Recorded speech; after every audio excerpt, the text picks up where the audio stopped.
On a quiet May afternoon in 2019, the suburban streets of Darndale, Dublin, witnessed an act of violence that would shake the community to its core. 22-year-old Jordan Davis was pushing his 4-month-old son in a pram along a pedestrian lane when a lone gunman on an orange bicycle approached and opened fire. 8 shots rang out in rapid succession. Jordan collapsed beside the pram, his infant son miraculously unharmed but forever marked by the senseless act of violence that claimed his father's life. This brutal daylight execution was not a random act of criminality. It was the culmination of a deadly feud that had been brewing in Dublin's underworld for months, a conflict born from drug debts, betrayal, and a relentless cycle of revenge that would ultimately claim 5 lives in the span of a single year. Chapter 1: The Debt That Started It All. To understand the tragic events of May 2019, we must first examine the complex web of drug debts that entangled Jordan Davis in Dublin's criminal underworld. The young father from Darndale had started dealing drugs in his teens, initially smoking cannabis at 16 before being drawn to what his mother, Sandra Davis, described as the older lads. Sandra Davis noticed troubling changes in her son's behavior in the months before his death. Despite being unemployed, Jordan was suddenly wearing expensive designer clothing. She told Gardaí there was nothing fancy in her home, but the house began to get raided by Gardaí. It became painfully obvious that Jordan had become entangled in the local drug trade, earning good money but exposing himself to its inherent perils. The young dealer had fallen deeply into debt with Robert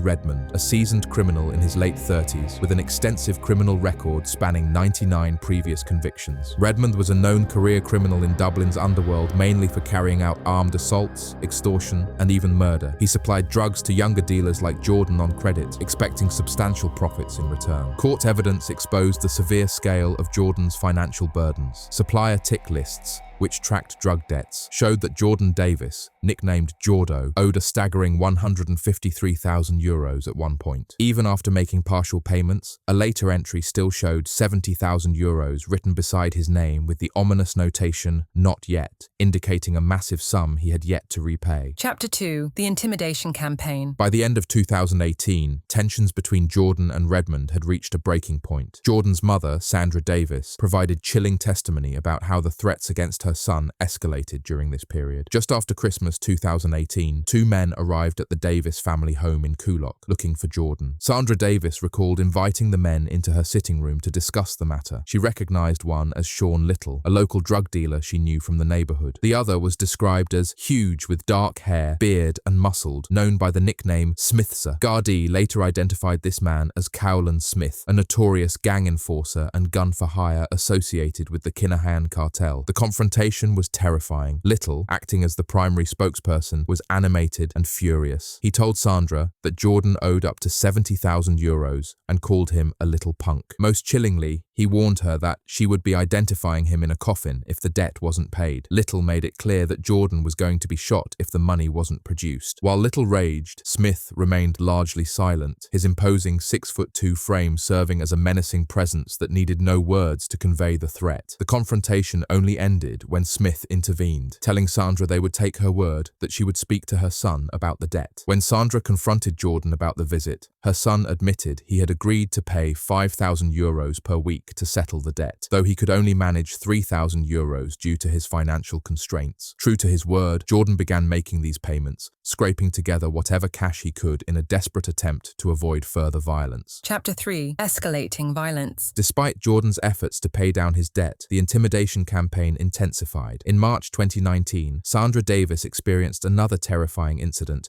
that would force her to abandon her home permanently. Late one night, she heard noises outside and realized there were 5 men in her front garden. The gang began systematically destroying the front of her home, smashing every window. One man shouted, "Tell Jordan to pay his effing bills. It's not over. Tell Jordan we'll be back." The attack left Sandra so traumatized that she fled her home that night and never returned. She was understandably furious with Jordan for bringing such danger to their doorstep. The sustained pressure had taken its toll on Jordan, who appeared constantly stressed and pale according to his mother's observations. However, something changed in his demeanor during the spring of 2019. He suddenly seemed less worried, almost as if he believed the threat had passed. This shift in Jordan's behavior coincided with rumors circulating in the area about a suspicious individual, a man wearing North Face gloves who had been seen cycling around the estate on an orange bicycle. When Jordan mentioned this to others, he was assured that this mysterious cyclist wasn't looking for him. This false reassurance would prove to be tragically misguided. Chapter Chapter 4. The Coolock Feud Explodes. By May 2019, tensions in Dublin's criminal underworld had reached a critical juncture. The complex network of debts, betrayals, and territorial disputes that had been simmering beneath the surface exploded into a series of rapid-fire killings that would grip the communities of Coolock and Darndale with fear. The violence began with the murder of Sean Little, the same young man who had threatened Jordan Davis in his mother's living room months earlier. On the night of May 21st, 2019, Little was lured to a remote area on the outskirts of North Dublin. The 22-year-old was shot dead, and his body was discovered next to a burning car near Walshestown by the M1 motorway. Little's murder sent shockwaves through the criminal community. He had been a well-known figure in Coolock's underworld, closely associated with a Finglas-based gang and maintaining ties to the international Kinahan cartel. Gardaí suspected that Little's death was the result of a gangland betrayal, possibly linked to his desire for revenge over the earlier murder of his friend Zach Parker. Parker, a 23-year-old drug dealer, had been shot dead on January 17, 2019, while sitting in his car outside a gym in Swords. He was reportedly killed over a €200,000 drug debt owed to the Kinahan cartel after losing a batch of drugs seized by police. Little's determination to strike back at Parker's killers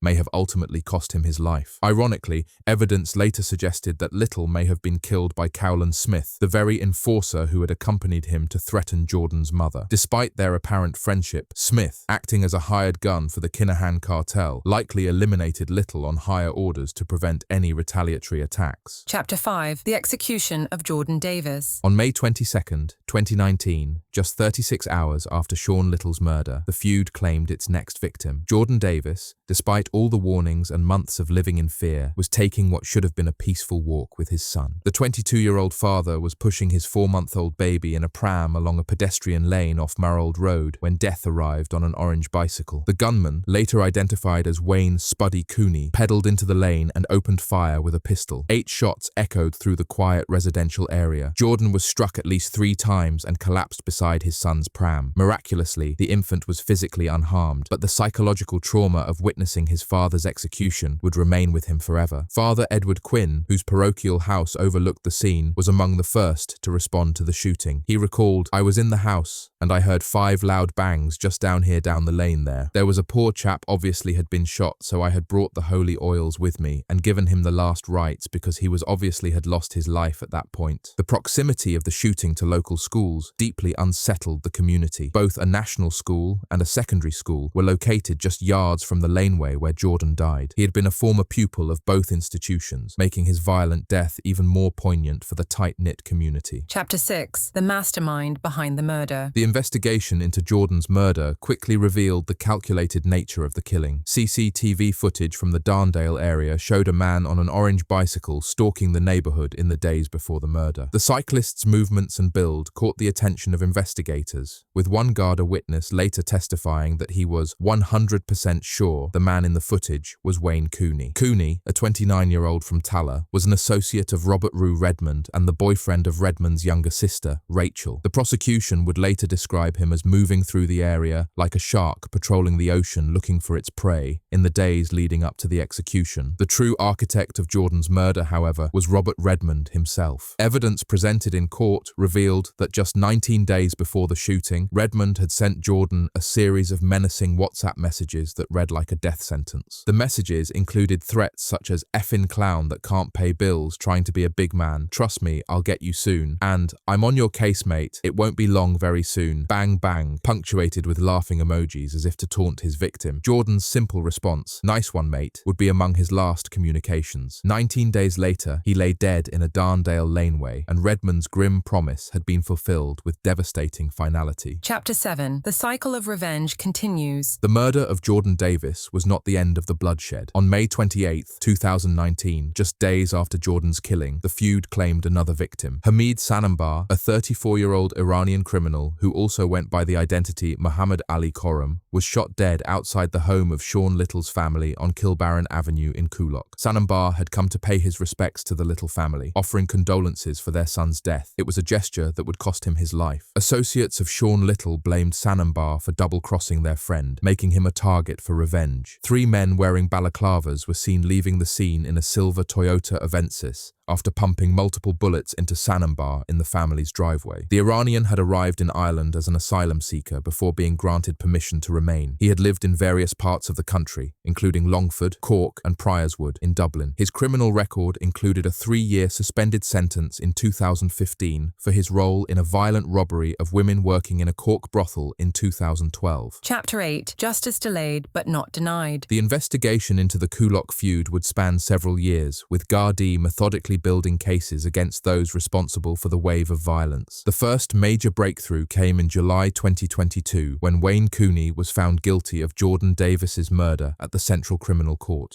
A 31-year-old man has been convicted of the murder of Jordan Davis, who was shot dead while wheeling his 4-month-old son in a buggy in Dublin 3 years ago. The evidence against Cooney was overwhelming. CCTV footage, eyewitness testimony, and the trail of events linking him to the crime painted a clear picture of his guilt. Described by the court as an extremely dangerous individual, Cooney received the mandatory life sentence for the cold-blooded daylight execution. Robert Redmond's downfall came gradually. His then-girlfriend, Eileen McNeil, provided crucial testimony that placed him in the immediate vicinity of the murder. She testified that on May 22, 2019, she had dropped Redmond off at Belcamp Lane near Darndale, where he claimed to be meeting friends. Later that afternoon, just minutes after Jordan was killed, she picked him up from a nearby halting site at 4:13 p.m. Faced with mounting evidence, Redmond eventually struck a plea deal. In April 2024, he pleaded guilty to conspiring with Wayne Cooney to murder Jordan Davis. He received a 7-year sentence for the conspiracy, though this was added to an existing life sentence for an unrelated murder conviction. The additional term meant Redmond would serve a minimum of 19 years, effectively ensuring this career gangster would remain off the streets for the foreseeable future. Chapter 9. The final piece of the puzzle. The last major trial connected to the Coolock feud centered on Rachel Redmond, Robert's younger sister and Wayne Cooney's girlfriend. In March 2025, she faced charges of impeding the apprehension or prosecution of Cooney for Jordan's murder. The trial revealed the crucial moments immediately following Jordan's execution. Rachel's lifelong friend, Stacey Hayes, testified about the events of May 22,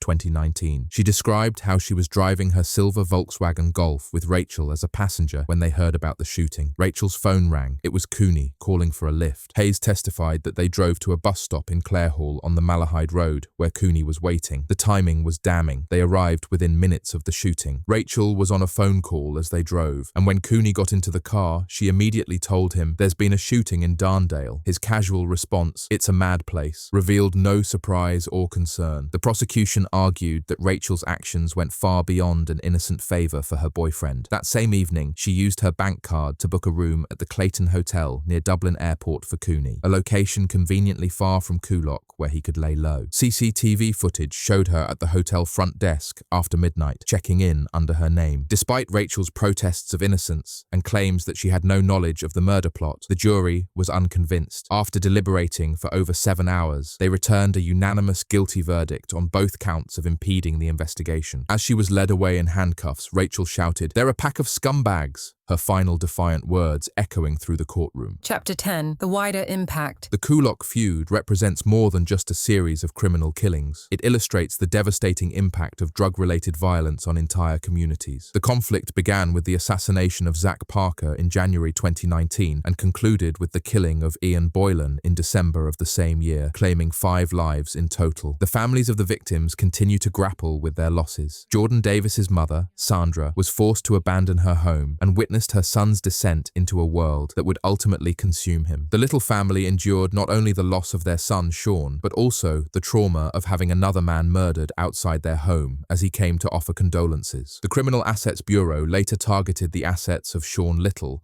seizing cars, cash, and luxury items believed to be the proceeds of crime. The investigation revealed that Little had been an active participant in an organised crime gang supplying drugs in North Dublin, using his job with a sheet metal company as a front to launder criminal proceeds. Stephen Little, Sean's father, exemplified the ongoing cycle of violence when he was sentenced to 6 years in prison in 2020 for possessing a loaded gun while seeking revenge for his son's death. When arrested, he told Gardaí, "Why didn't you let it go another hour? Had you given me another hour, I would have killed the bastard that killed him. I lost my marriage and my son." Final chapter. The Coolock feud stands as a stark reminder of how quickly drug debts can spiral into deadly violence, destroying lives and communities in their wake. What began as a young man's struggle to pay back money owed for drugs evolved into a complex web of betrayal, revenge, and murder that claimed 5 lives in a single year. The case demonstrates the interconnected nature of Dublin's criminal underworld, where debts to one criminal can lead to involvement with international cartels, and where former friends can become executioners. The rapid succession of murders in May 2019 shocked even seasoned observers of organised crime,